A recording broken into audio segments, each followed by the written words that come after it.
عورت یا مرد کے قدرتی بالوں کی خرید و فروخت شرعاً ناجائز اور حرام ہے۔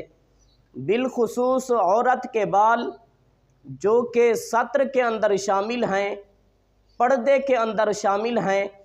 جس طرح عورت چھپانے کی چیز ہے، اسی طرح عورت کے بال بھی ستر کے اندر شامل ہیں، یعنی کہ ان کو چھپانا ضروری ہے۔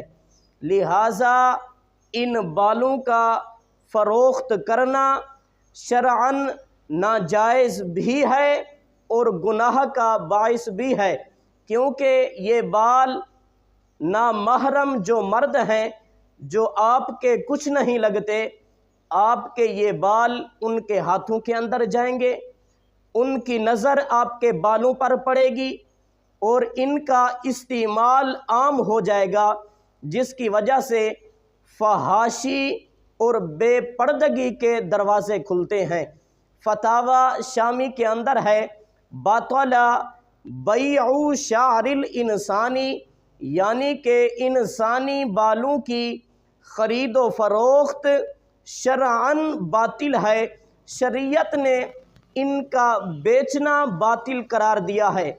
بہار شریعت کے اندر ہے کہ عورتوں پر لازم ہے جب وہ کنگھا کریں یا سر کے بال دھوئیں، جو بال نکلیں تو انہیں کہیں پر چھپا دیں تاکہ غیر محرم مرد کی ان کے بالوں پر نظر نہ پڑے۔ لہٰذا میں گزارش کروں گا اپنی ماؤں بہنوں سے کہ اپنے بالوں کی حفاظت کریں، انہیں کہیں پر چھپا دیا کریں، ان کو بیچا نہ کریں۔